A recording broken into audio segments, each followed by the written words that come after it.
Hello, everybody, and thank you for listening to another episode of It's On Us podcast. On this episode, we have a very special guest joining the show, Mr. Luis Rivera.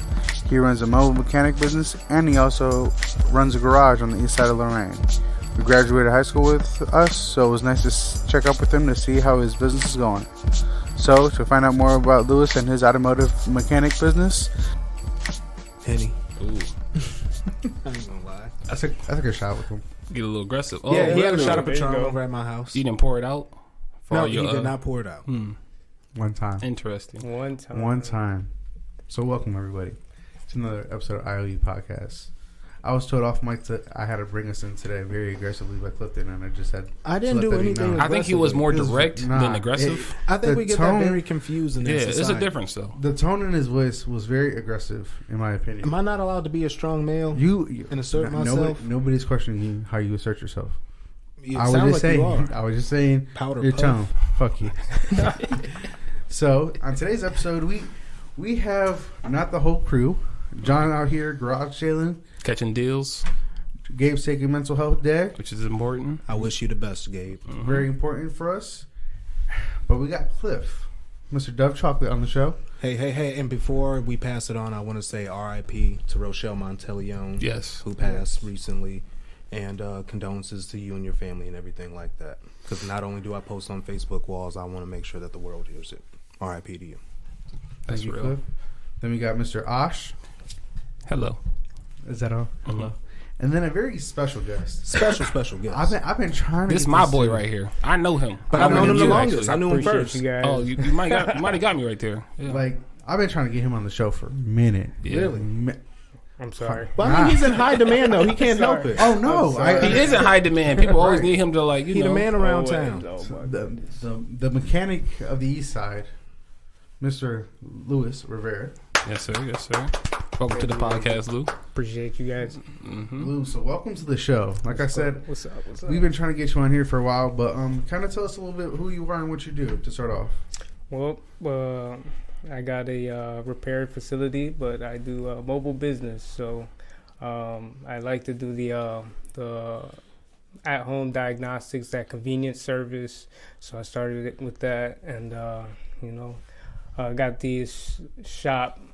And now I'm pushing out work. You guys got to excuse me. I'm a little nervous. Oh, no, you good, man. Yeah. You're good. You're doing great so far, man. Yeah. So, like, not to cut you off, but, like, I seen that you started your business, and you was like, I'm like, yo, I like that it's mobile because, like, a lot of people are always at work, and I'm like, I don't got time to go get an oil change. I'm like, yo, pull up on my car, do an oil change for me.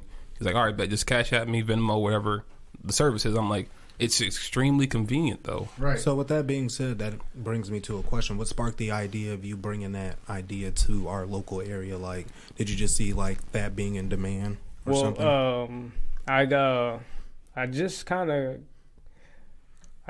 I had to grab this job that I knew how to do very well. Right. And I wanted to push it to its max, and I knew that I couldn't get the overhead for it because I had to start from somewhere. Right. And I was like, I got all these tools, and I mean, they gotta fit in a van.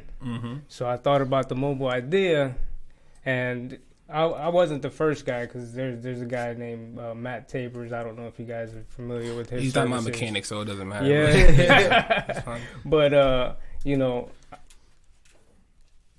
that automotive side, I wanted to push it and make a career out of it that I've seen for myself at the moment. Right. And nothing wrong with that. So you decided to be a little innovative. Like, you know what? I got to get a start somewhere. And you started with an innovative idea. You brought your business to people.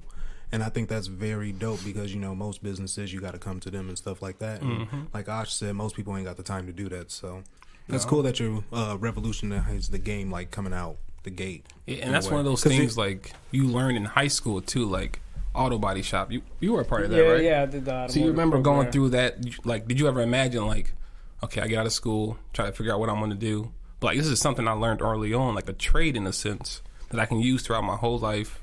Yeah. That's definitely exactly what it was too, because my dad does it, like he's done it all his life. It's like what he went to school for, and everybody in my family was kind of geared towards that. They've always just took things apart, put it back together. Okay. And I knew that, that's where I wanted to go with working on cars. I really wanted to. My bad, man. I'm too nervous. Yeah, you good, and it's all right to like shake it out because like even like when you first meet somebody, like how you've been to college before, Jacob, right? Yeah. Maybe, Couple times, 4 times. Couple times, all right. 4 different times. So like some of the games they occasions. would do is like icebreaker games, just to get you warmed up and loose to like conversate with people. So like, yeah. You know what's funny about that? I stole this joke. I forget the movie off the top of my head, but I stole this joke as an icebreaker whenever I want to meet new people. The joke goes, "How much does a polar bear weigh?" And somebody asks, "Well, I don't know. Just enough to break the ice. How you doing? My name's Cool." yeah, and then you like collectively laugh, and it's like, okay, Exactly. Once you get through that first part, you get a collective laugh. And I was like, man, I like that so much because it's witty. Yeah. You can't say nothing wrong against that. And people think you're funny off the rip. So I think, that's a great. And then they get to know you, and there's like, he's not too fucking funny. So again, just think of everything you're doing as the polar bear breaking the ice right now. Okay. And ain't nothing I wrong got with you, that. man. So like, question for you though, like, so is this your passion? No. No? What's your passion? Yeah, then what's your passion? This is a drive, man. This is something that I know how to hustle up. Like Right. I know that I'm really good at it, and I can take advantage of it, and I can build from it. So I'm hoping that it's gonna like I can elevate it to a level where it can sustain itself, and I can try to pursue something that is greater. There's time, it's of the essence, and like you want to take advantage of some things before it all perishes. Yeah, because this is something that like you can do all year long. People need new tires, all new, especially in rotors, right before. struts, whatever it is. Like you need there's 2 things in life you need. You need a good barber and a good mechanic. That's a fact. That's That is a fact. And just connecting the dots from what you've been saying, it sounds like engineering runs in your family. I'm not just going to kind of like you mechanic. You guys are engineers, so it's something second nature to you, and that's why you like you just said, you can take advantage of it, you can use it, and it's your drive right now. But what's something like when you're not using your drive? What is something that you like to do off to the side that really brings you happiness? Because most people would defy like what they do on the side that they naturally do voluntarily is like their passion. Do you have something like that? No, I think right now I'm still waiting on figuring out the purpose. I'm figuring out my purpose, and I know that my purpose right now is exactly what I'm doing. And that's good. And there's something else that's out there because I know I'm not fulfilled. It just doesn't feel fulfilled yet. So I think that's a beautiful thing in a weird way, though, because it's like, for a fact your story ain't done. It's far from done, and there's a next chapter eventually. And I think that's kind of exciting. That's pretty dope to know that, to be in that position. What's up, Jacob? I see you got your hand. I raised my hand. Yeah, like he's Yeah, we're still in school to him. So- So succession. Like, true. All right. but like, I don't think a lot of people know you actually started your business during the pandemic. Yeah. Oh, really? I didn't know that. So, could you like give us some insight about? I remember all these things from our past conversations, And that's dope. so. He's been collecting questions. So, how was that experience, and what do you think about that particular experience made you built for this? I guess pretty is much, the how term. did that mold you? Yeah, how did that mold you? Yeah, I think it put me in a tight position, man. Like I said, man, I had to think of something that I knew that I could do, and I tried jumping around jobs. I tried the sales at like AutoZone. I tried the sales in cars and parts, and the money just wasn't there for me. It's always just kind of been in cars, and I know that I could make money off of fixing cars, so I just put the box in the back of the truck. You're like, I know where to source the parts from. I can do it myself. Let me cut out the middleman. You actually had to drive a good distance to buy your truck, right? Yeah, I think I drove out I think it was Michigan. I drove to Michigan to go pick it up. It was a couple hours away. But I can't remember what county it was. But I was looking for a clean truck because it needed to be representable the day I wanted to decal it, Right. I didn't want to pull up in some hoopty or something that was... And I was, man, honestly, I was blessed to get something that clean so close because I was already thinking, like, dang, I got to go down south to get something clean. Wait, the one you pulled up in? No, the Transit. I don't know, the other Ford, the Honda I just picked up, and that's going to be like a mobile business as well, like mobile vehicle. Mm-hmm. So I'm hoping to get a fleet going together one day. Wait. Yeah. You only have one Luigi's vehicle fleet. right now? It's two. You have two? I got two, but I'm just one person. Okay. So I'm just building up the assets right now. Tools, the trucks, the He's building a foundation. Right, and Yeah, eventually yeah. people you trust to go off with those tools and truck and like put out good work and represent your brand at a high level. And That's dope. And the hardest part is like starting, but you already done that. Yeah, actually, that was the easiest part, bro. See? The hardest part is actually sustaining it. Like having that will to keep that drive and keep going at it, because you gotta wake up every day to keep doing it. Like I can't back out of it. If I back out of it, the rent coming up next month. Like that overhead ain't. It's crazy. Let that be the motivator right there. Yeah, you Yeah. don't want to get thrown out and start from ground zero, but then you even got to learn from those failures though. Even if you like something were to happen, you be like, okay, I went this far the first time. Let me collect the data from before, revamp it, launch again.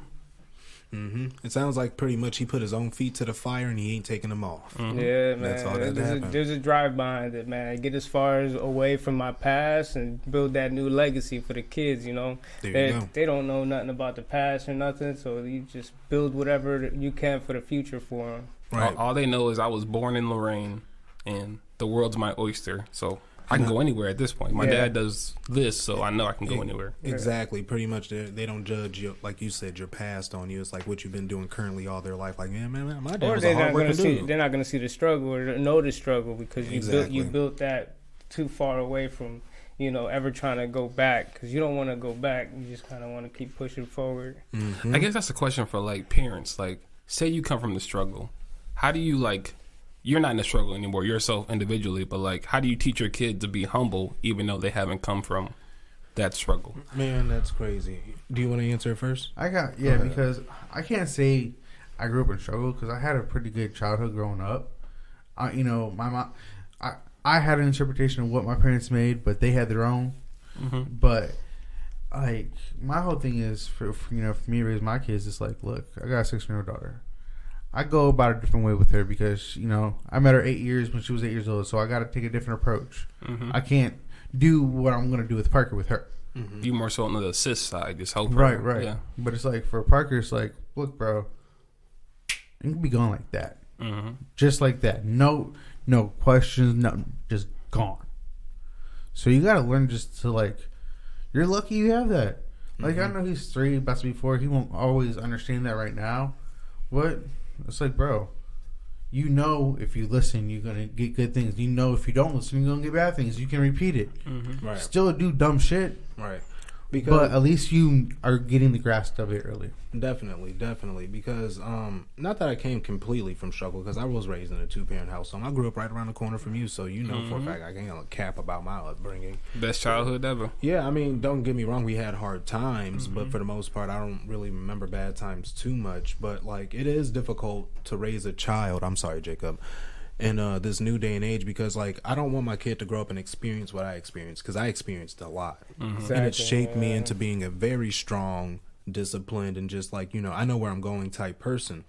And I guess the challenge with these new kids, because they're being raised with technology and everything, and everything's just so different. Given things, man. And that too, they're given everything. You have to like. My daughter's on my butt about a phone. Man. I'm like, she's in 3rd grade. She's going on 3rd grade. She's talking about every kid in her class got a phone. She want a phone. I'm like, you ain't getting a phone. You see what I mean? And it's just like, It's actually like, why does she don't want a need phone? it. She don't need it. If anything, I get her to watch where she could make the 5 phone calls. You get There the you go. GPS tracking on it and everything. That's what I got. I get that. Simple. Yeah, that's what you can get. Let her crawl before she walk, man. I mean, Yeah. Because these kids are trying to grow up fast, and you're Yes. not, and it's hard to give them any real taste of reality that you had, because the reality we had, if we give them any of it, they're traumatized and they might be ruined. So I Yeah, guess that's the one thing. The exposure that you give them. there's a lot of exposure on the internet, man. Yeah, and you try to parental control it, but bro, it'll That just shit don't get through work. there. Yeah, it'll Yeah. just get through there. so it's just like It's designed to be that way. so the best thing that I try to do is like, I always just like with my kids enforce, and yes, I use the word enforce, just like foundational things that my people gave me, like all my elders gave me, just be respectable, be this, be that. And when I just see see them acting out of character, I just tell them why. I even give them a little lesson behind it, even a story sometimes, shit like that, just so they can really get it. Because again, trying to use what we were raised on, it ain't gonna shape these kids. Bro, it look, it ain't gonna work. Parker was being aggressive today because he woke up at like 5:30, trying to hit his mom. I was like, bro, I would yoke your ass up if I ever. He woke up at 5:30. God Yes. bless your soul. No, he was that babysitter. Oof. Yeah, but I looked at him. I said, if I ever see you do some dumbass shit like that again, I will take you to the 12. See, at that point, you just drop kick him one time. Be like, listen, that's not going down. Oh, trust me, I can't wait till my son old enough because he already aggressive. I know me and him gonna go Hey, at it Parker at is- some point, but I can't wait. Parker fights dirty, bro. bet. He'll be biting you and shit like that.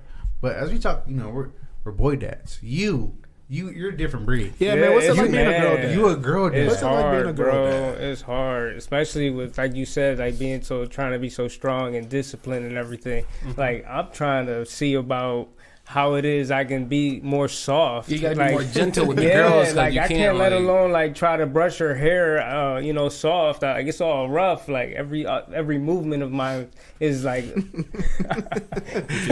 I'm so sorry, used to baby, turning dad's a wrenches. I'm sorry. Dang, I'm sorry. Everything. I need PB blasters. WD-40. I gotta break it loose before I can. Right. Man, it's crazy. I be feeling bad for him, but I'm trying. Like how to. All right, it don't need that much pressure, Lewis. Like, just lay off the brush a little bit. You ain't got to hold it so tight. You can see my daughter's head, not my like moving back and forth. Like, I'm like, damn. It's bad. Dad, just stop. Just stop. It's good enough. I'm so weak right my now. oldest is like that. She'll grab the brush. It's okay. I'll do it. All right. I get it. Dad, just stop. Yeah. It's Damn. Dad make me want to be independent. I'm trying to get a like the hair thing going. Like trying to. Learn how to braid or ponytails. I know how to do a ponytail, but man, I catch carpal tunnel trying to do a braid. He said, "I work at cars, but I catch carpal tunnel to do a braid." So those are all the struggles. Hey of man, being, you catch them finger movements, man. They worse than spirit fingers. So those are the struggles of being a girl dad. What's some of the best things about being a girl dad, though? Oh man, the love, that infinite amount of love they can give. It's just. The hugs, like, oh man, like it's just hard to explain. Their smile will brighten up your day. Right. It don't matter what it is, and the joy, like the random moments that they'll give you, like it's just. I think just being a dad in general is amazing. The energy is like, I would imagine, way different. What's a memory that you've had with one of your kids? Like, if you even thought you maybe get Alzheimer's someday and like forget a lot of shit. What's one thing for a fact you'll never forget because that moment was like so special to you with one of your kids? Probably being born 9 times out of 10. Everybody says that. Man, it was scary, Will. My first one was scary. Oh, really? Yeah, man. Like, it's more traumatizing than anything for like a first time dad.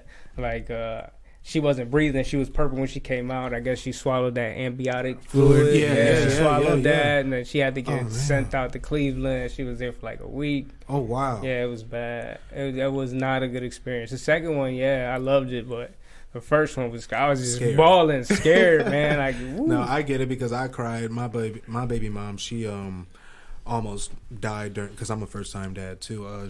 During our delivery because like her stomach, her stitches ripped back open. She had a C-section and doctors came in, like 3 of them. They were trying to push that shit back, close and stitch her up at the same time. It was nuts. It was scary. It was scary.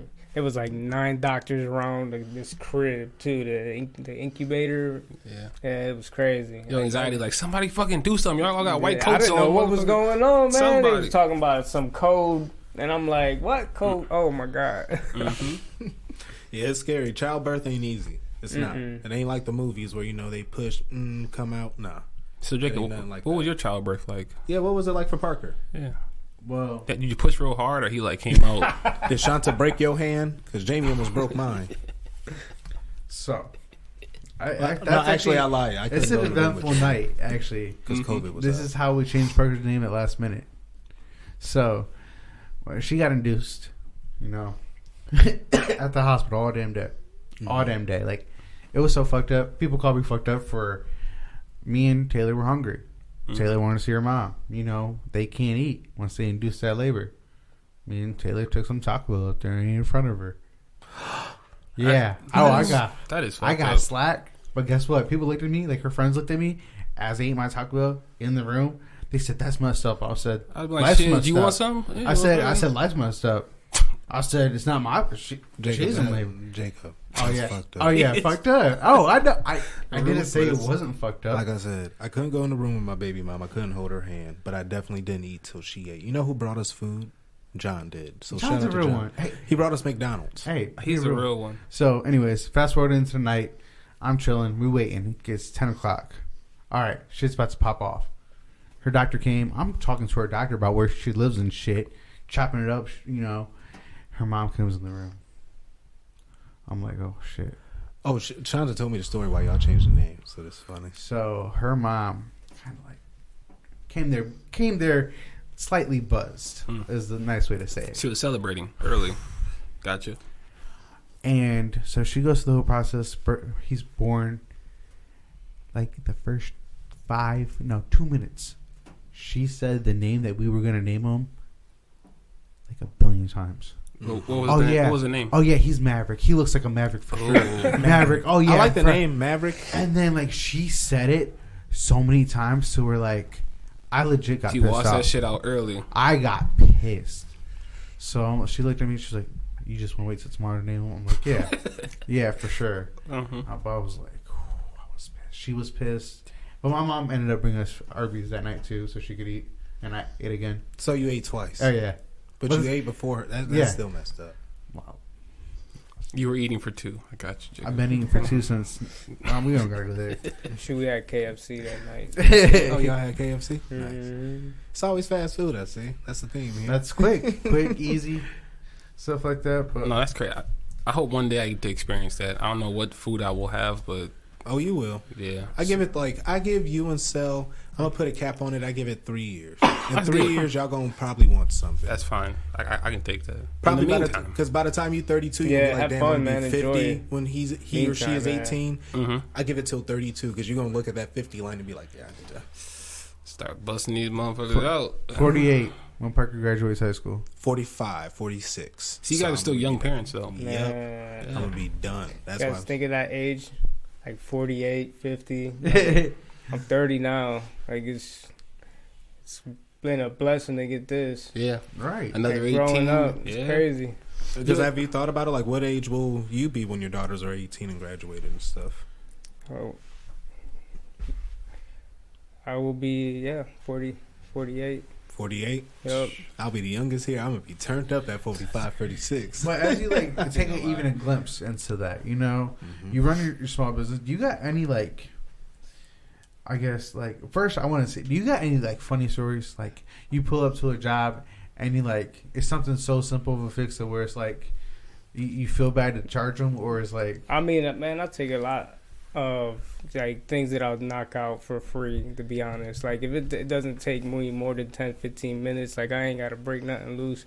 Like I'll just be like, you know, just go ahead, you know, like I'll replace a fuse or something. Like sometimes I don't see a sense in like just having to charge that. Like, you know, like if it was that something that simple, you know, you looked out, you did a good deed for the day. I do a lot of good deeds though. Exactly. A lot of good deeds. have you ever heard of the term honest mechanic? Yeah. Yeah, you are one. I try to be, man. I try to be though. I learned that term from my mom. I said, "Mom, what's an honest mechanic? Like, what do you mean by that?" She's Because like, you can't trust a whole lot of them. She's like, just a mechanic that No, like I've seen a lot too, man. like shit. I've walked my whole vehicle with him, and he's just like very open. Like, oh, this. Yeah. He said about 6 months to get that fixed. When we press this, maybe now. You know, I sold the car to a guy, and I told him that he had about a year and a half on the clutch, and he's had the car for about 2 years. And he's like, "Man, you're spot on with the clutch thing because it's about that time." And just knowledge. So, you didn't go to school. You didn't like go to college or anything for. Well, I did a lot of online college because, like, right out of high school, man, I had to get to work. I had to jump straight to work in. Right. I had to move out of my parents' house. So I was like, yeah. It's not that I had to. It's just, actually, you know what? I had to. You know, we could talk. But, you know, we graduated high school and stuff, and I moved forward with a girlfriend. Right. And I had the apartment or whatnot, but we had to hustle every single time to keep the apartment, you know? Yeah. So, what's the question? It's like a climbing ladder in a sense. Yeah. Like, you know, get out of school, figure out what you want to do. Yeah, I asked you if you went to online school or you did some programs. Exactly. Yeah, I did Bowling Green of Firelands. I did that for human resource. Then I did the Penn Foster program for automotive, like diploma. Then I've had probably like 15 years of automotive experience, just with new, used cars, junk cars. Like I've I've done a lot of crazy stuff, and most of the stuff that I've heard or most of the stuff that I've learned is through hands-on things that like the book won't show you, or troubleshooting. It's only going to teach you like so much. Like experience is the best teacher. Like get out there and fuck some shit up and then fix it, and then you see like, okay, shit, I know not what to do and what not to do. And what I respect about your journey is like you purposely chose to fly. It's not like your parents forced you out. It's not like circumstance did. You chose to get out there on your own. It's life, man. Like I was trying to pursue that, I guess, like trying to get out there. So man, I made that move, and man, I was jumping jobs, man. It was really a hustle, man. Like trying to find the right place you wanted to be. You'd work 8-hour shifts. Right. There's days you'd go in and you're like, man, like this ain't it. Right. This ain't cutting it. I don't feel like being here. I heard like, that. But it's so interesting, like hearing you say all that and hearing all your job hopping, because in a weird ass way, you're laying the foundation for this before you even had the idea. Yeah. You see what I'm saying? That's man, it's crazy. Like how I think back to everything, it just feels like it's something that's been like looming slowly forever. It's been building up. So now it's like what you guys are saying, like I'm starting to build the foundation. Like this is my second year, so this is going to be year 2 that I've moved into, and it's time to start laying the foundation, the structure of the business, and where it's going to go in the next 20 years, hopefully. And the best thing about having a business is like the first 5 years as an entrepreneur, you're still figuring out. You don't become a like full-blown entrepreneur. Like you can out the gate, but like first 5 years is like all learning experience. You're getting references. There's a lot to learn too, man. Yeah. Yeah, and what I respect is you're a true visionary, whether you know it or not, because even just with the way you talk, like you said, you're already looking at the next 20 years. You're not looking at the next year, 5 years, 10 years. You're talking 20 years. The fact that you already know that you want to have longevity with this, I hope a lot of people who are entrepreneurs or up-and-coming mechanics or whatever you're doing in life understand, in order to be a true visionary or somebody who's going to have a sustainable business, you have to think super-duper long-term. It's never going to come in the immediate. Yeah, and I've always, man, like I got a buddy that'll know that me and him, we always have conversations about like what we're doing the next 5 years. And it's always been something that I've always been ahead of. Right. And it's been a blessing to be ahead of it because, you work hard to be, to try to get to where you're at. And it just coincidentally just falls earlier and it like prevails at the end. So it's crazy how it just kind of works. So, and that's why having a vision pays off. I want to double back to your settlement because I was thinking as you were talking. I do that a lot. I think a lot because I'm smart. Really? I'm glad that I inspired you. Thank you. So we talked last week, 2 weeks ago, when I picked up my truck. Talking about you a one-man job right now. You you get helpers throughout the day. Yeah. And stuff sometimes like that. I get good help that'll come in and help me. But you don't have a salary number 2. No. You don't get that one day. We already know. Yeah. But like, how you said that you were like looking at different people or thinking about doing something with JVS and stuff like that. Yeah. Dude, the sky's the limit for you. Like you could literally do Luigi's. I wanted to be a roadside assistance in a sense. Could you imagine if it was something like AAA and you paid a subscription, but you got exclusive appointments from your mechanic when you broke down? Yeah, like, that's futuristic. You get your tow truck from Luigi's Repair. He's gonna go pick you up because you broke down. Man, I mean, within limits, there's got to be an exception to how far you'll go. Your travel. I'm gonna say you right now. Don't say too much more on the mic. That is a futuristic idea. That's something that you write down and you like look at that daily. That's the 20 years that I've been trying to tell you. Like that's the vision. If I had the network, bro, I put us all on because that's the type of guy I am. Though. And I believe it. I just don't want one of these companies might accidentally stumble across this episode. They gotta work. They gotta work hard, man, because this shit ain't easy busting these cars out. Hell yeah, I heard that. Like they come in. You don't even see them. Like I drive into work on a Monday. I got a car sitting with no tire, just sitting back there. Like I'm like, dang, where'd this come from? Right. But, that shit was funny as hell. But that idea that you just said though, that was futuristic. That's genius. Yeah, that's next level genius right there. Or just an apprenticeship program because that's the idea because I know that I'm gonna run through people And I figured the JVS, somebody put me onto that. Actually, my dad did. He told me, he's like, why don't you go to vocational school? Somebody was looking for students, like, right, or students that are looking for jobs right after they graduate. So you can, you get trial and errors with the, their work ethics and all this other stuff that you need to look for with people. You got a brochure for your job yet? No, man. I got you. Because I was going to say, a lot of the business that I drop off and deliver parts to actually hire a lot of JVS people, like VTD Systems. They Nice. They get some of their people from their SAE right next door. Get some people. Yeah, to come through it's a good idea, and that'll probably help me, with all the work that I'm getting, because I'm still learning how to structure the business itself. Like that's why when I started the business up, I just instantly thought, I just got to fix these cars. I didn't think about anything that I had to structure business-wise in the back end, like the office stuff, keeping track or scheduling and things like that. Because sometimes when you're working on these cars, things happen and they either it prolongs itself. So like the mobile business isn't structured all the way completely, but I want to make it to where it's going to be like a 1 hour max mobile service. So it'll be like the light diagnostics, brakes and rotors, and like oil changes. So I can still do that. And then like anything over an hour would be like either towed or brought to the shop to get worked on. That sense. Way it doesn't, since it's only me at the time or right now, I'm going to make it to where I try to keep it scheduled for the 1 hour max. And then all the work, anything access should be just at the shop, because it'll get crazy. And closing down the shop to go work on an hour job, possibly more, it'll just cut you from making potentially more money at the shop. Exactly. Yep. So, yeah. And anybody who listening to this who's an inspired mechanic, man, you hear this guy, man. Yeah, he's a good man to work for. I'm hoping that I can build it correctly so that I can pay somebody correctly. Exactly. Because the last thing I want to do is feel how I felt while I was working all the way up. Mm-hmm. And I want to be able to pay somebody correctly, like based on their experience or their hourly rate. Like, this is the money you get, whether it be flat rate that if it is, or hourly, Mm-hmm. And I want to make sure that money's going to be there at the end. Because that's the one thing that I'm learning too, is that, you want to make it people feel like they worked and they feel accomplished as well, and their quality of life will reflect the work that they do.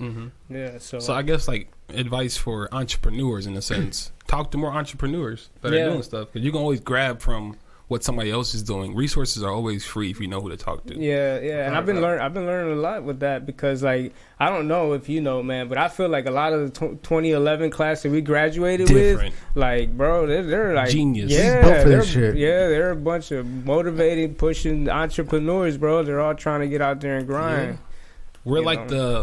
We're the older generation, like revamped to like a whole progressive, like we're just built different. They incubated us for greatness. Basically, like we're built for this though. This is that next step. I mean, we saw it all, to be honest, like from the cell phones with the green screens to this touch screen, That's why I always make this analogy about us, like, our kids, like, they're engulfed in technology. Technology is kind of like our distant cousin or brother, like, technically, like, and it's like our little cousin or brother, because, like, we watched you birth, like, we've been in control of you this whole time. We felt like on the perfect era of when everything started to kind of, like, just forming. And we can live without it, like, shut the hell up, technology. Exactly. I'm about to unplug you. We have that mentality because we were on the forefront of it. I'm fighting that though. I'm like trying to build that mentality to separate myself from my phone right now, because it's always constantly going. That's why I had to get a personal, because I found myself consumed by my phone, so just trying to pay attention and try to get these estimates, like working off of work.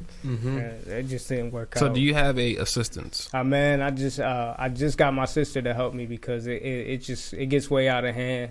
And I lose track. And when I should be writing stuff down, I'm not, because my mind was already working on a car. Or when I was already in the middle of a car, I had to stop what I was doing to go answer the phone. So it just a lot of time, and that isn't being utilized correctly on my end. But that's like what I'm learning. So I got my sister right now. She's helping me doing the scheduling. So I'm hoping that, I'm teaching her, she's teaching me, but hopefully that I'm going to get the whole organization part down. Even if I got to go to a night school or something, I was thinking about doing an accounting program or something.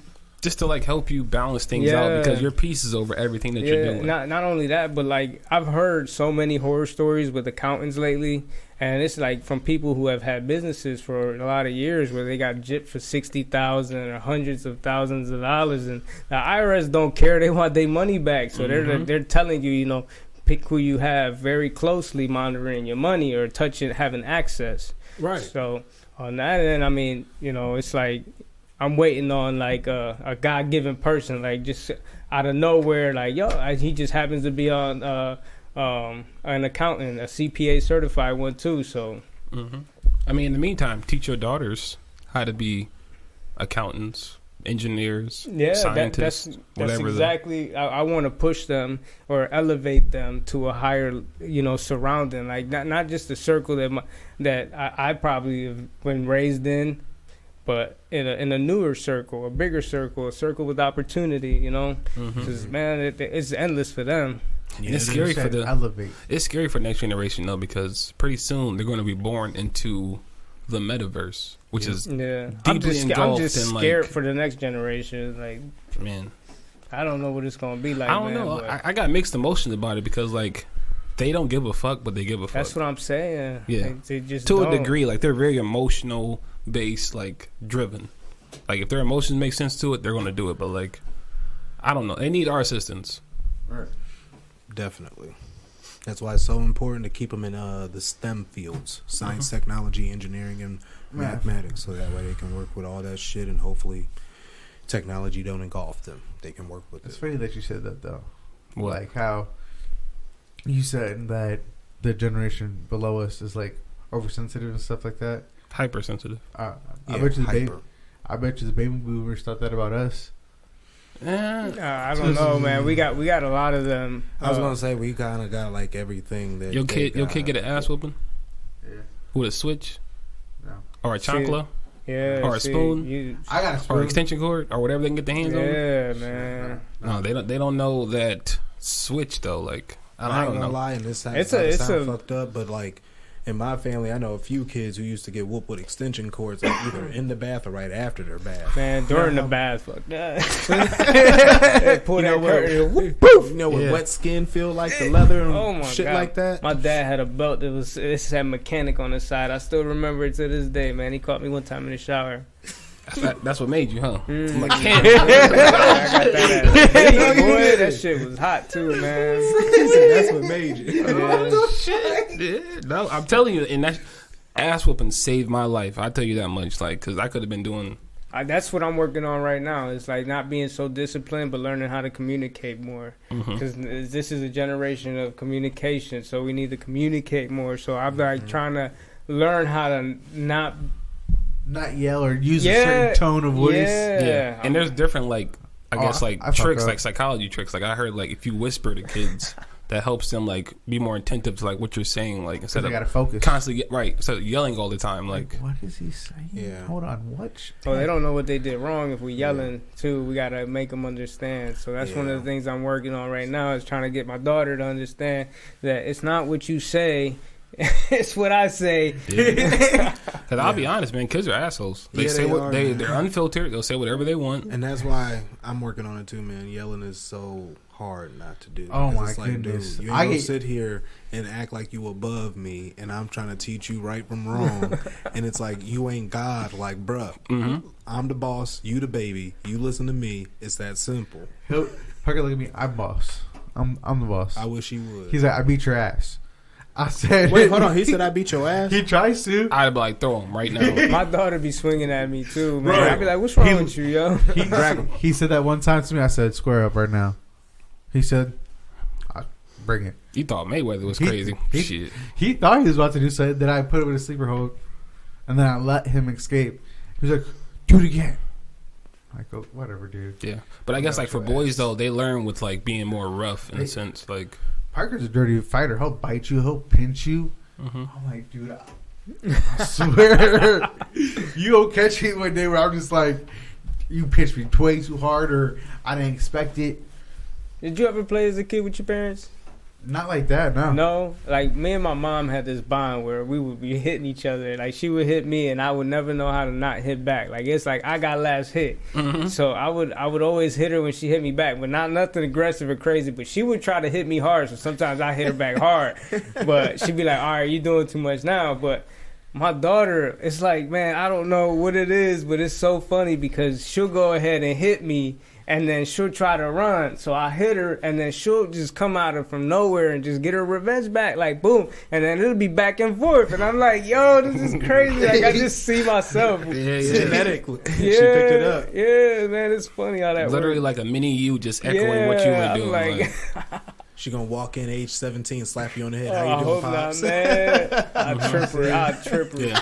The version of that with my dad is, "What's up, old man?" Or, "What's up, big man?" Or I called him a living fossil on his birthday. I walked into my parents' house because I had to borrow their car because mine was down. I walked in there. I was like, "Mom, you got a living fossil in your living room today." She laughed. I was like, "Oh, hey, Dad, how you doing?" He's like, "Fuck you, really, Jacob." really? Oh, every time I go over there, I crack 1,000 jokes, and they're like, "Aren't you gotta go home yet? Like, why are you even here for?" I said, "Because y'all can't grab me no more, and I don't need shit from y'all really right now, so I gotta take my punches." No, it's important though. But like I said last episode, like communication and information can save a nation, and that's what we try to do for the most part as entrepreneurs. Us doing this podcast, like you're more comfortable talking now. At first, you were kind of like, I was like all in my feelings. Yeah, like, no, and that's completely normal because like you're doing something outside the norm that's like not really comfortable. Yeah. But like the more you do it, you're like, okay, I can do this. Bro, my life has literally been built like just with a purpose. Like it's like wake up, work, family, sleep, wake up, work, family, sleep. Like Stop, you putting me on the damn hamster wheel that I'm doing now. yeah, and it's just built like that. That's exactly what I've seen. I've just been noticing. Like I'm trying to figure out the purpose, but this is constantly what it's been. So I got a question for you because you mentioned, circle back to our class. You said 2011. Shout out to us because we're the best. We the greatest. How does it feel getting as much support as you do, just from like classmates? Because I see like different classmates shout you out. Oh, we fuck with you. We shout you out, and just like how does it feel that you know you made an impact on people you went to school with? I mean that's more blessed than anything, man. Like that was something I didn't even expect. I didn't expect the support behind it. You know, I thought that, you know, it was just going to be me sharing a lot of it. But, like, to see my classmates being a lot of the support and like, their parents and their sisters, cousins, brothers, like, it's just been growing on its own. And it's just been because it's been spread more than anything, like, word of mouth. So it's like I'm more humble than anything. Like, I know that, you know, it takes a lot of effort. So I'm speechless more than anything for us, for, you know, you guys. Yeah, because like anytime somebody has something wrong with their car, I'm like, oh, I got a guy. Yeah, I sent him your number. I'm like, here. Yeah, trust me, my phone, I see it. I see it, man. I just trying to get control of it because it's like you don't expect it. Like I can get easily 30, 40 calls but I can't manage that if I gotta fix the cars at the same time. But I don't think you understand, like, doing what you do, you're like a necessity in a sense because like without you, people can't go to work, people can't travel, people can't enjoy their lives without having that stability of like, I get my car, oh man, I don't know what the fuck's gonna happen to it today. It might shut down on me, like, but you bring a reassurance to them once you get the car, you service it, you're honest. Yeah, right? I'm as good as God makes me. I try to be as fair and honest with people because I think we all just need that because you just don't want to take your car for this one thing and then you get 5 other things that happen, or you take your car for this and it got 6 other things because they did something to get you right back. Like, right. I go get an oil change. Next thing I know, my Cadillac converter fucking up. I'm like, what the fuck? What are y'all doing to my? Yeah. And I hate. the way technology is too, man. Like it's crazy because at the same time, not people are mechanically savvy or they know exactly what goes on with things. So when you're trying to explain it or break it down, it's always like trying to get that communication down. It's a foreign language to them. Because yeah, exactly. You got to like break it down to where they can understand it. Because if they don't, then it could be a lot of negative things, and that's where.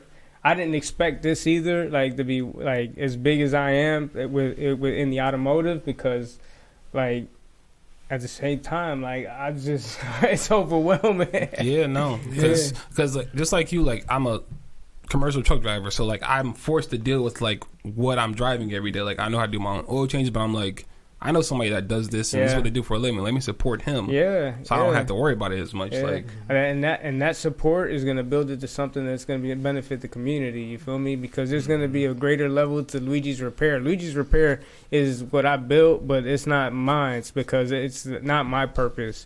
Like that's something that I'm building that's gonna support maybe me, my family. Like it's gonna be something that's gonna help people who probably I'm creating a job, your community. Yeah, in the community. And if it's like I tell you that vision that I said, like if I build that, I've created 10 jobs for people, like and that's what makes you a real man, because real men offer something to the world that the world really needs. And just seeing you go from the quiet kid in 4th, 5th grade to who you are now is just like amazing. And that's the blessings that you're like afforded with now. Like when I hear you talk, like you talk about your problems, but a lot of your problems are good problems. You don't have bad problems. No, in your I life bet you wouldn't about trade your problems for anybody else's. Hell no. The fact Man, that your listen, problem is if I literally could make like $70,000 turning wrenches, I give all my problems to them. Because the only in the sense that I say that is because sometimes it is difficult to get people to understand or to overwhelm, because it's a real level to having to work for yourself, especially when you're by yourself, when you're alone. Like this is. Like I literally built this thing from every day trying, struggling to get this thing, not so much going, but to keep myself motivated, to not lose the energy, to have that self-will, to work. Like that work ethic needs to be strong. Right. Jacob. Definitely. Do you ever get overwhelmed by a job? I get overwhelmed all the time. Because you just said it. Like shit, 30, 40 phone calls out the blue sometimes. Yeah, like, all the time, but it's like it's not that it's a burden either, because it's okay to have other people's problems, It's a good overwhelming. That's why I say you got good problems in your life. I guess it's bad problems. I guess a better way to phrase it is like do you ever approach a job where it's like, okay, I know I gotta fix this, and then something else happens that you didn't expect, just like.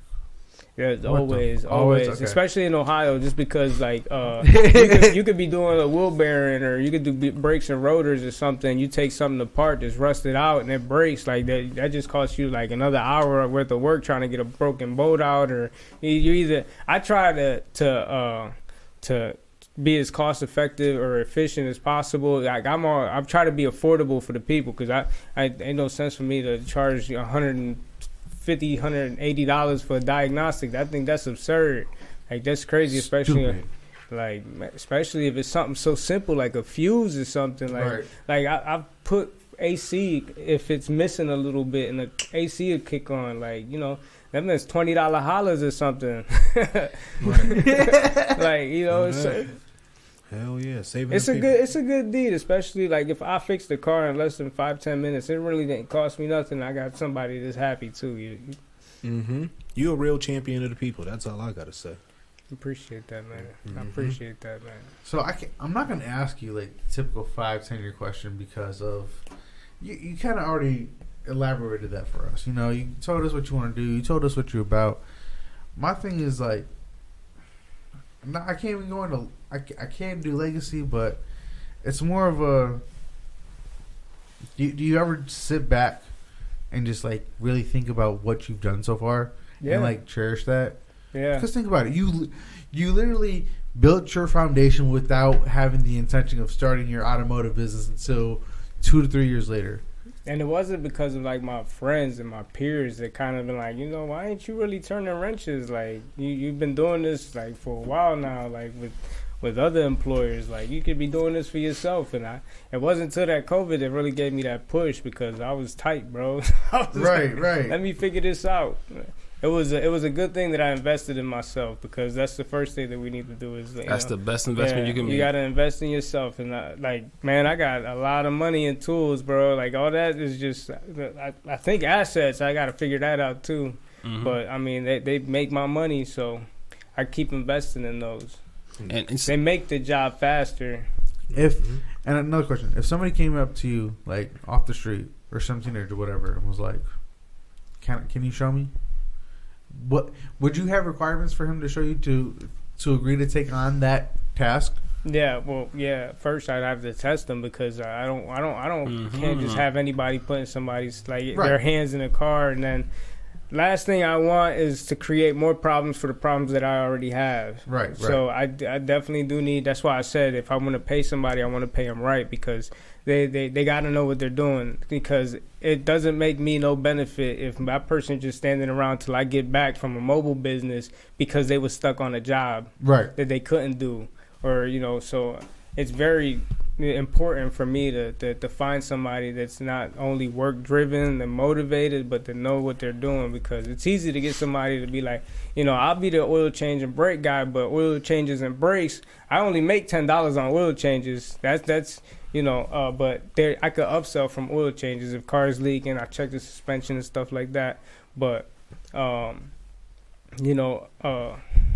where I was gonna go with that. But I get it. You want somebody that's gonna know what to do, know how to work, and not just pick and choose. You want them to be basically a jack of all trades to a certain extent. You gotta have the know-how and the work ethic. Right. Yeah. That's what I hear. If you want the good pay, right? Because it ain't cheap to hire a mechanic. They all want to make close to $1,000, if not over. You see what I'm saying? So not only you got to make the overhead for that. That's another thing. Like if you expected $800,000 a week, you got to be able to push out $4,000 worth of work. There's a cost to that. Like you can't push out $1,000 and expect $1,000 a week. There's no benefit in doing that. So there's a lot of work that you got to push out. Do you have a favorite job that you like to do on cars? Like, do you like the challenging work, or do you like the ones that in and out?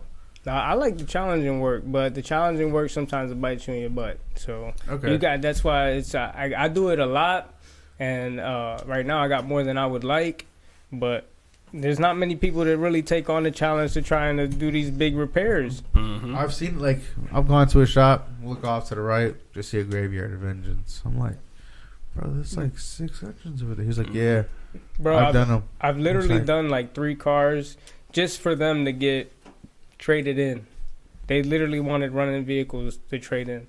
So I did 3 engine swaps already, and they just take them to the dealership and get rid of them. And it's a lot of work, but Yeah. So at that point, you got to charge them a certain amount, because that's not easy. And that's another thing is we have to structure it correctly to where you're going to be able to pay yourself. Because I'm going on my 2nd year, but I haven't paid myself just because I don't know how to structurally put it together yet. That doesn't come till year 3, maybe 4. Yeah, see, and I'm not really worried about it either, because credit cards, that's what they're for. Yeah, you're not going to see a profit in your business. I just be juggling them babies, bro. Hey, and it's doing. It's easy. It's easy to do it that way, because right now, until it's all figured out, all that is molded and structured, your prices are correct, because you want to be able to provide something that's it's got all the info on there, Quality service. Yeah, and that's another thing. That's why I want to take a course in something, because I feel like I can organize it and structure it better and advertise it and market it correctly, just so that I can potentially build it up, man. Oh, that's solid, man. Why you keep looking like that? Right. Did that Patron hit you? No, it was just a good ass episode. You look dazed and confused. Whatever, don't talk to me. I'm trying not to cuss today. Oh, good job. Thanks, you man. went to church last week? No, I ain't been to church since. Who knows what? I ain't been to church since. You guys take the time out at least one time a week? Oh, I do mental health days all the time. I try to just because I wake up early. I try to just lay on the ground and just meditate, just keep my mind right for the day. I meditate and pray every day. Yeah, I'm new to this idea of not I'm going to church now, but I've been manipulated so much from like everything before, like just learning on my own. And now that I'm actually opening the idea of religion, like, or whatever it is, whatever you want. You can say it's like faith or whatever, right, like your truth maybe. Yeah. Mm-hmm. I don't know. If you open yourself up to different possibilities, that allows you to find what frequency works in your life the best. That's pretty much. Yeah, and that's deep. You too, can meditate on that, like, man, what am I doing right? Whatever I'm doing right now, does it make sense? Right. That's why you kind of like, for me myself, like I evaluate every 3 months, like how far did I go in the past 3 months? Am I still stagnant? That's one of the things I do. I hate being stagnant, but like. Yeah, that's one of the things that I feel that I'm doing is staying stagnant right now. Like I'm ready for that next, and I'm stagnant. Like I don't know what it is, and that's where I say that I haven't felt the purpose. Like I know where I'm going right now, but I haven't felt my purpose. So I'm in that stagnant zone right now, and I feel like I'm ready for the next leap, but I need to learn patience. And you know what you do? You take vacations to find, a sense of like clarity as you're out in the world and see like different parts of it. I'm hoping to do a lot more of those, man, because it definitely you use a lot of your energy trying to keep going. Spent every day. A lot of your energy is spent just on complaining or like just on one situation, trying to fix somebody else's problems. Like, and that's another thing, man. Like when you're working on the cars and it ain't going your way, you try not to be like all negative. Right. Like that's the biggest key component to me, man. I be having conversations with God, like why me? Like I'm just trying to get this boot off this spark plug. Like it should have came off. It only takes 10 minutes. Why has it been an hour? It be like that. It's crazy. But you know what? He's giving you exactly what you said, patience. Yeah. And that's one of my keys. I'm working on discipline and patience because I feel like I want to do a lot, but I haven't done a lot. Like I'm saying I'm going to start to the gym, but it's been 4 months now. So I've been saying that since the New Year's. Like there's a lot of, like I want to start running. I want to wake up at 5 a.m. I'm not doing that. Just do it. Yeah, then I just need to. Yeah. That's just simply it. Don't second think it. Just as soon as the thought comes, just if you got time, do it. I mean, I meditated a long time ago. That's because there's the inner kid in you, but I've discovered there is also an inner teen in you, because you're constantly the adult. You know what I mean? Until you grow into being an elder, and then you have the young adult in you. And my inner teen told me this difference between him and me was like he always did it. There was no waiting. Like, if I wanted to figured out a way. Yeah, like, and my thing is, like, if he woke up, he wanted something done, he was going to get it done before the sun went down. And I was like, you know what? I can respect that about myself that I don't do now, that I need to rekindle. That was Young Cliff. Yeah, I got shit done. That happens. And sometimes our bodies are like cars, man. Sometimes older you get, the shit get to breaking down. You like, shit, man, I need a new motherfucker. How your ankles feeling, bro? From playing basketball or running track or all that sports. And He's 28. You gonna feel it at 29. I start running and my knees, my ankle will give out or something. I'm like, oh snap, what's that? That's why you just gotta take care of your body more. Just like drink more water, ice yourself down, like, to the extreme. Absolutely, man. That massage gun. Yeah, self-care, man. That's important, man. So how like throughout the week, how many days do you spend on like self-care? Man, probably none. To be honest, man, I lack self-care a lot. I definitely do. That's just. You say you can't remember the last time you took a shower type shit. Nah. It's been how long? Couple days. Saturday. I should probably get in there. Yeah, no, I need to do a lot of self-care because like, that's what we're vacationing and stuff. Like the things you deserve, the fruits of your labor, like, you got to take care of yourself. A lot of people just fail to take care of themselves and then they lose themselves. And then it's like, who am I? Like I've lost a lot of myself through the journey of today. Like, like I could have been this person if I would have kept this way. But, through all this, I'm this way now, so. I totally agree, because I've learned two things at 29. One, your check engine light. Come on, your body gonna let you know what you're getting ready for through your 30s. Yeah. So your check engine light come on at 29. And going back to what you said about vacation and just like what Ash was, you like to amplify it. When I went out to Vegas, like with Jamie last year, I didn't realize how much of myself, like you were saying, like I lost, because like I was acting like a completely different person. I felt like it, like from just like when I was drinking and having fun, getting elevated and having fun, just the new shit I was seeing, no kid around. I was like, man, I feel like reinvented invented, rejuvenated. You feel like Ray, young Ray. There you go. You're taking it all the way back. Yeah. But that being said, and that's what I felt now. That's why I said told you outside I want to go to Oregon next year, check it out, see what the atmosphere is like. Enjoy this time. I want a vacation, and I might want to move out there because one, it's the West Coast, Ohio, I heard, and two, I just want to double down on that, and three, I told you, I don't want to die here.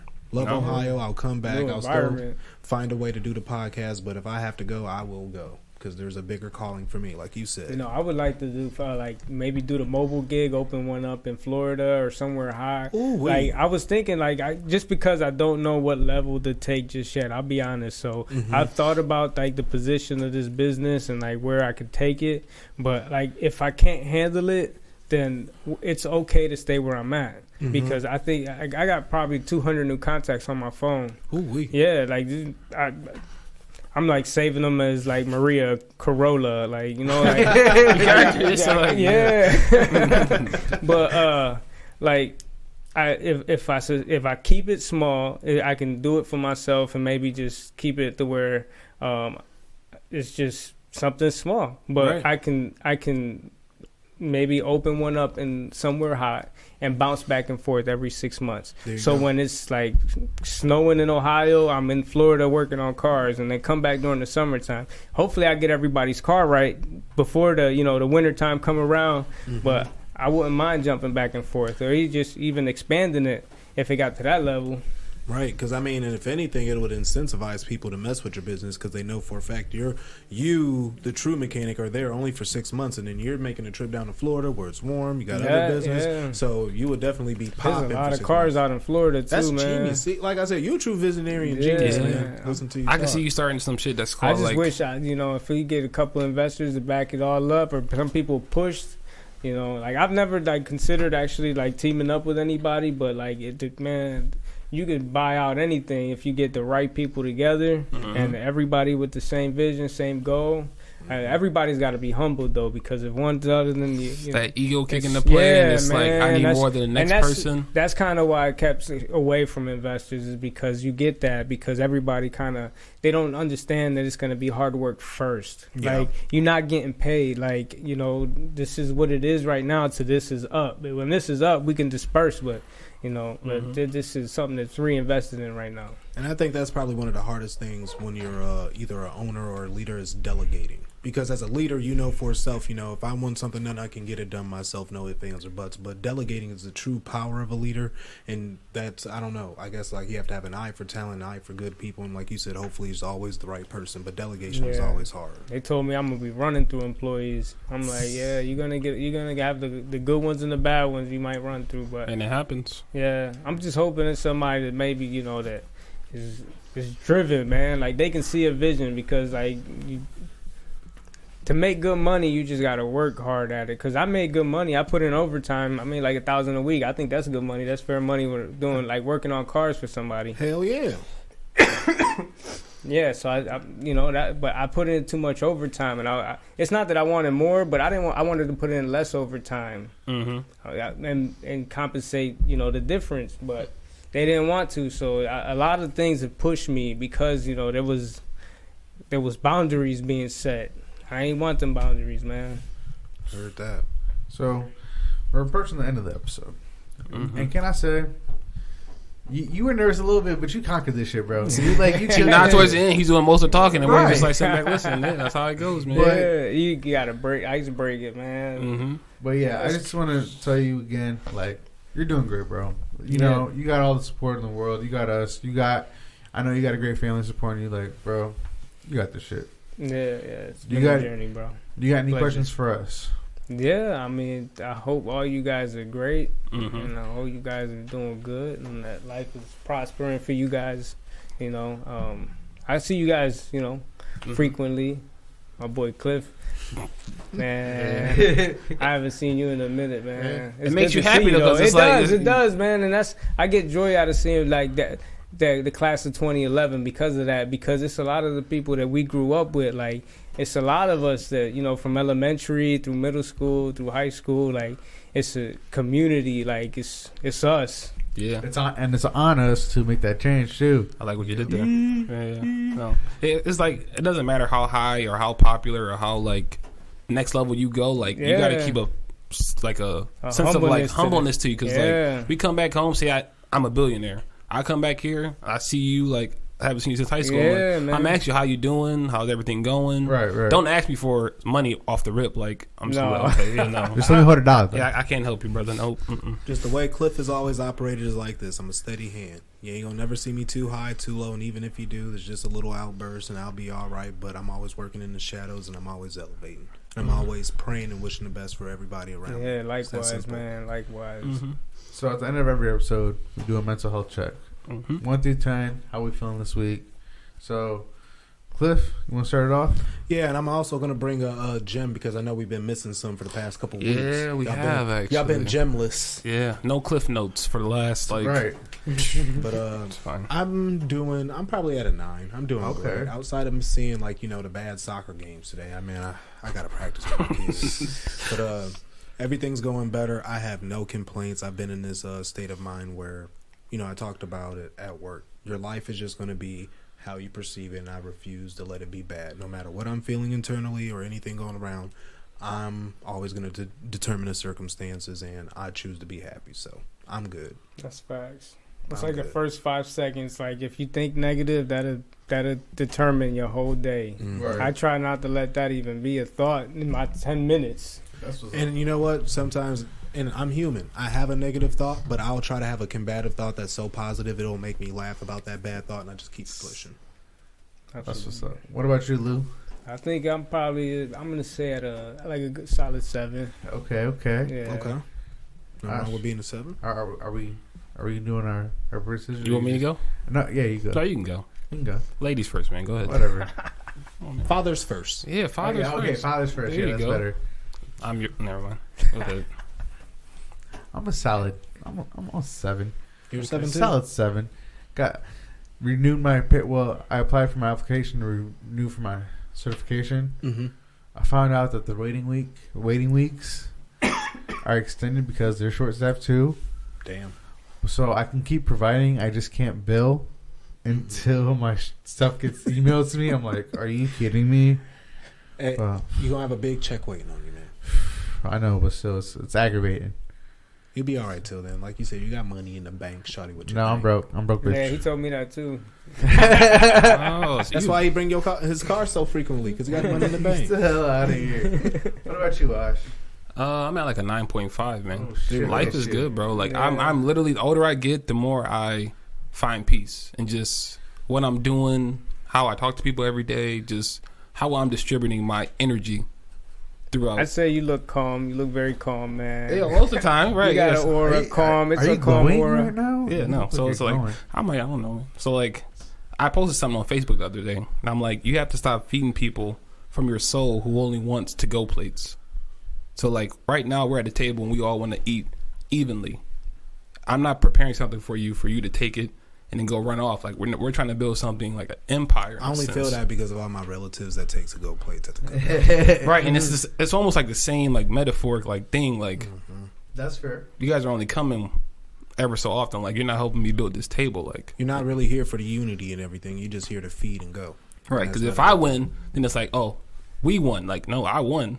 You know what I mean? But like I can help you win too. That's the difference. Like I don't know. Philosophical on us. That's just life, man. I mean, older you get, the more you mature, the more you just. Yeah. I And know. like Clifton was saying, like that's why I'm taking so many trips and getting out because I don't want to lose that inner child. That's my biggest fear is to lose that inner genius, the inner kid that like wants to just venture out, be curious, and find like the next like thing. You know. Don't let the king in you kill the kid. But you can't let the kid run the house. Mm. Oh shit! Was that a gym? Was that the cliff note, or was that just No, I got one from Leonardo da Vinci, but that's just a cliff note. This is the gem. We got two. We got two for today. Okay, yeah, that was the cliff note of the day. But here's the gem of the day: "Learning never exhausts the mind" by Leonardo da Vinci. Ooh. That's what we're going with because you got longevity and we got longevity with this. Learning never exhausts. Look at you. Look at you. Coming So, back with a gem from the Leo. Lou, you want to shout out your business real quick? Yeah, and all its platforms. Shout out to my favorite mechanic though. Like the honest mechanic. yeah, if you need a mechanic, I got you. I know a guy. So Me too. Yeah, coming out of their mouths. 'Cause I try, that's one thing I try not to do is I don't like talk about my business a lot. I just don't want to sound egotistical. No, I'd rather just let people keep spreading my good work. So I mean, through them, I've been able to keep doing what I'm doing, and I'm more grateful to you guys because you guys have been helping me through all this. You guys let me work for myself because if not, I'd have been working for somebody else. Working for somebody else, building their dream up. Yeah, absolutely. Let me form the question in this way: as a potential new customer, what platforms can I find you on? I'm on Instagram, Luigie_repair. Luigi's Repair and Mobile Services on Facebook, and I have a YouTube channel, Luigi's Repair and Mobile Services. It's just full of shorts, same thing that I post on my daily stories, and you can find me on there.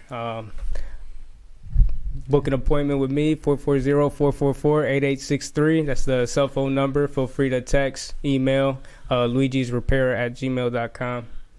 I know I find a way to extract it out of you. Thank you, sir. So it's been another episode of It's On Us podcast. Hope y'all enjoy, and bye, Mom. Ciao. Oh, yeah. And that is going to wrap it, guys. The episode is finished. We hope you enjoyed it. If you did, please be sure to like it, share it with your friends and family, and be sure to follow us on all our social media pages at IOU Podcast 440. Again, thank you for tuning in. Thank you for the continued support. We'll see you soon. Bye.